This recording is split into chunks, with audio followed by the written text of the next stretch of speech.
Today we explore the struggles families face as a result of supporting those at risk, the importance of supporting systems for caregivers, and what we all could do to foster a culture of compassion and early intervention.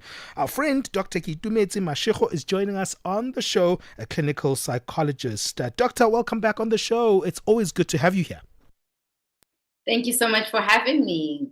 Good to see you both. Yeah, let's talk a little bit about suicide, the complexities of it, especially when it affects a person in a family. In fact, everyone who's affected by suicide belongs to a family unit.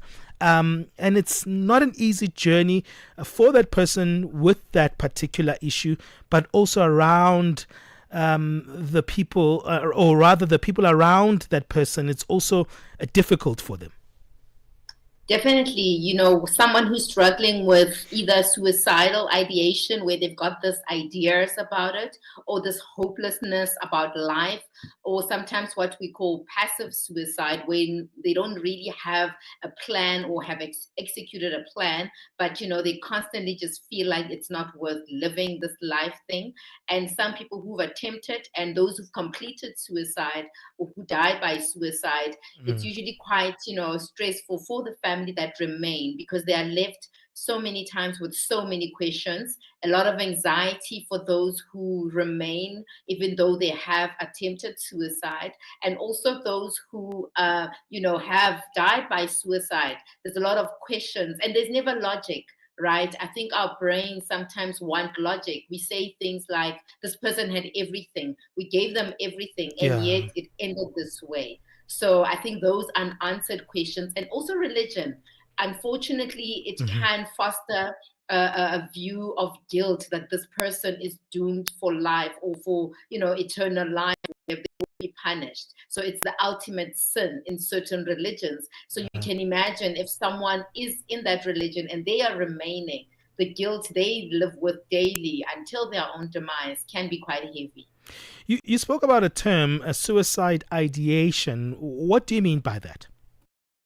So someone who's got, so when someone comes to see us, we often assess the risk of suicide. So some people have ideas of their life ending. Maybe they are, not necessarily have a plan per se, but they really fantasize almost about their demise or their death or no longer being here, or they almost feel like their life is not worth living. So they have these ideas around ending their life, or their life not, being worth living, but not necessarily a plan. So it's not to say that they're not at risk, but it's to say that they are constantly overwhelmed with these thoughts and also need help. Just because they haven't got a plan doesn't make it, less of a cry for help. Dr. Mashego, it seems like these conversations are happening more and more in the mainstream society, but that's maybe because of social media and perhaps programs like this where we're having such conversations. But it feels like in communities, inside families, there's still a lot of secrecy surrounding suicide, and especially even if someone within a family, a particular community has committed suicide, there's almost like a hiding of the reason behind them dying. Is this healthy for our communities, that hidden element of suicide, that hidden element of depression, and not wanting to speak about it? Sadly, it's still happening, as you say, in a lot of communities in 2025. And really, it's the more you hide psychological issues, is the burden that increases. And sadly, that's what we see happening. There's still so much stigma, and it's not just societal stigma, meaning how people view someone who's struggling with mental health challenges, but also self-stigma, where people themselves who's struggling stigmatize themselves. They want to snap out of it. They label themselves as crazy. They want to move on from it. And I'm always of, the view that we have to look at it the same way we look at physical conditions, that some people are predisposed to cancer, even though they are healthy, on the outside, physically, they look like, they're doing what it is that they need to do. They still might get diagnosed with physical ailments such as your cholesterol, diabetes, cancer. And it's the same way with mental health challenges. Just because, someone on the outside looks like they have it together does not mean that genetically they don't have a predisposition for mental health challenges. That's why you get two people go through the same thing. One of them just develops anxiety and the other one doesn't. Yeah. It's because of the predisposition and the wiring of the brain and the neurotransmitters in their brain. Dr. Keitumetse, then how do you notice when someone has this problem of depression, because it manifests itself differently in people? And how do you see that, okay, now it's coming to a point where it could be life-taking? I think it's really just to look at people's behaviors. So someone who was the life of the party, suddenly they're very withdrawn. Or the other way, they were very withdrawn, now they are the life of the party. So also in terms of their sleeping patterns, somebody who is now sleeping more or sleeping less. So it impacts people, differently, as you mentioned. And I think that's what also makes it more complex, is that there is no formula as to how somebody will present, but also the intervention is, context dependent. So yes, I think it's really the change in behavior, but also the things people say. So if someone just says, about how their life is so hopeless, they don't see, they don't have meaning, they don't have purpose. So the things that they say can also be a warning sign to some. And also things like appetite and substance use. And substance is not limited to just alcohol. Yeah. It could be over the counter medication, where someone just cannot live without the headache tablets. Some people, it's food that they use as a coping mechanism, where they're overeating or they're undereating. So I think the warning sign is mostly there's the change in behavior. Someone who was well kept, they will just look good all the time. Now suddenly, they are looking as if they don't actually take a bath.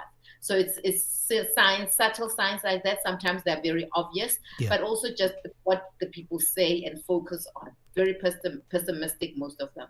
So basically, you must just watch for changed behavior, right? And it manifests differently with different people. Dr. Keitumetse, stay there on the line. We'll continue this sensitive conversation. It's great to speak to you because you're an expert in this one. And so we know that we are in safe hands with you. We'll continue the conversation after the break. This September, Channel Africa celebrates Heritage Month, a time to honor the stories, the rhythms, and the languages that make us who we are. Whether you're in Lagos or the shores of Zanzibar, to the mountains of Lesotho or the markets of Dakar, we are united in diversity. Najivunia kuwa Mwafrika. Kukondolera Afrika ndiye nto wake. Proudly African and fabulous. Let us preserve our languages. Let's embrace our uniqueness. Let's embrace our cultures and celebrate the beauty of our continent. Channel Africa, the African perspective. On the Move, weekdays, 9 a.m. to midday. Only on Channel Africa. #On the Move. September is Suicide Prevention Month, and we continue this very serious yet necessary conversation that we have. Once again, don't forget that this is a trigger warning, as the conversations that we're having will be about suicide, anxiety, depression, and many other mental health challenges. Stay with us, though, because we do have Dr. Keitumetse Mashego, who's a clinical psychologist, really helping us unpack this. Dr. Mashego, before we went on a break, we spoke a little bit about how family, friends, and those surrounding someone who might be presenting with depression or maybe ideas of suicide or maybe suicidal thoughts, and how they can try and recognize that someone might be going through this. But it's one thing to see that someone I love, a friend, a family member, has changed and they're going through this. But it's not like I can lock them in a room or watch them 24/7. How can I prevent this? I mean, it is Suicide Prevention Month, and I think a lot of us might struggle with understanding how to prevent the suicide itself from happening.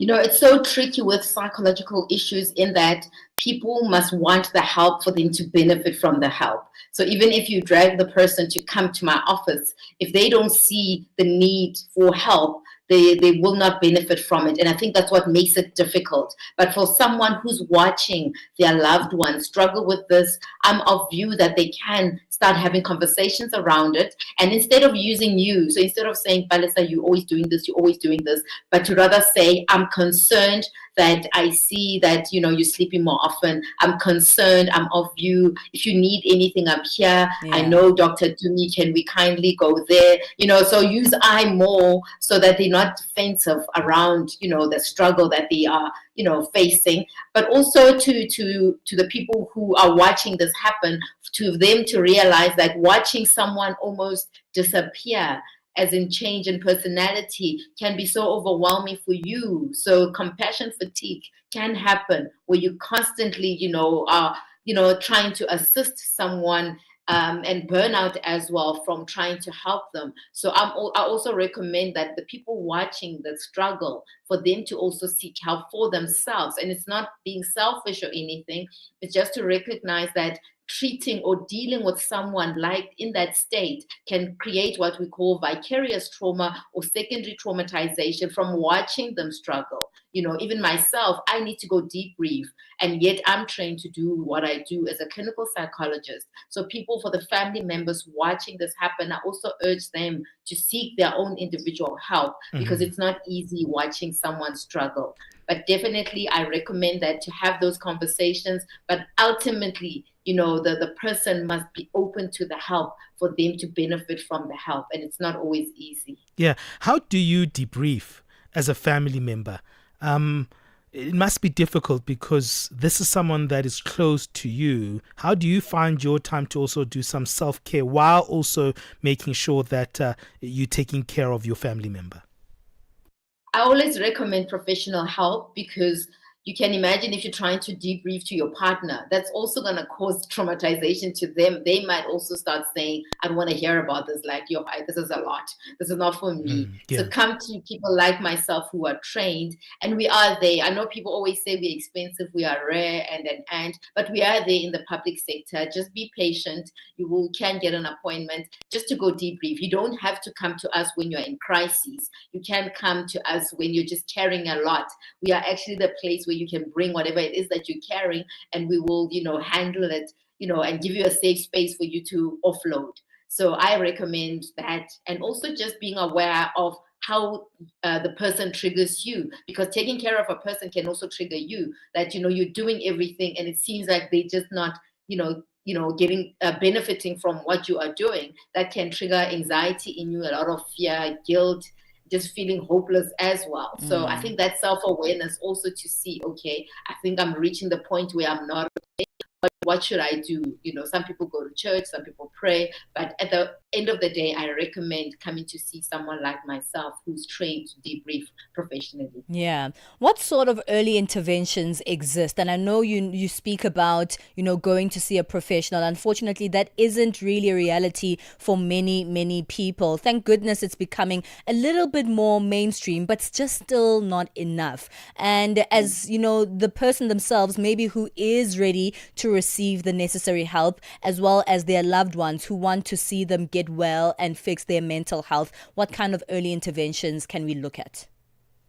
I think firstly to put aside the stigma. So understanding that sometimes you're predisposed to this, but it doesn't mean that you're crazy. It doesn't mean that you're weak. It doesn't mean anything except that you're struggling with, you know, brain chemistry imbalance, right? So if we look at it that way, it also can help. And to also show yourself grace.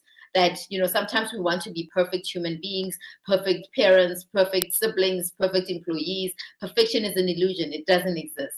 So it doesn't mean that you're imperfect when you're like this. It means you're having the human experience, and emotions are a part of the human being. Therefore, you will get moments where you are overwhelmed. Therefore, it's really important to start self-regulating and to do the work that you need for yourself. And when you do that work, nobody can take it away from you. And yes, I think it's really just starting to be self-aware, because we are on autopilot so quickly as human beings, right? We go into that soldier mode very quickly. So it's important to learn to be present and mindful and to take a breath when you need to, and to show yourself grace that you're not failing, you're not weak, you're not crazy, you're just predisposed to mental health challenges the same way someone is predisposed to cancer, cholesterol, diabetes, BP. Therefore, show yourself grace and take the steps. And yes, if you get the professional help, really take advantage of it. And there are free services out there just for people who don't know. You get places where you can call so that you can just get that help where you feel understood and heard. Suicide is still taboo in our communities. Of course, it should be in a way, because it's something that is still, we're wrapping our heads around it, right? And it's so difficult for us to understand it. How do we as a family assist in terms of knowing that we are also a support system here, and what we say, how we intervene in the way that we also understand suicide is going to affect the person who's going through that experience? I know it's a difficult question, but is there a way for us to be more open and understanding? Understand that no one chooses to be in a dark space. Okay. Because sometimes we want people to snap out of it, to, quickly, come on, move on. I moved on, you must move on. Sure. To understand the subjective experience, and people who are in the dark place, even if you come with the light, imagine they're in a hole, it's dark, you come with the light, they will not see the light because something is happening in their brain, the neurotransmitters, they don't see the light. And no matter how bright that light is shining, they will not see it. Therefore, I don't think anybody chooses to be in that spot. Therefore, let's show them grace. And just because you didn't struggle with it doesn't mean that this person mustn't struggle with it. It's a subjective experience. And you might find actually it's in the family. It's just that the parents of the person struggling now maybe pushed through.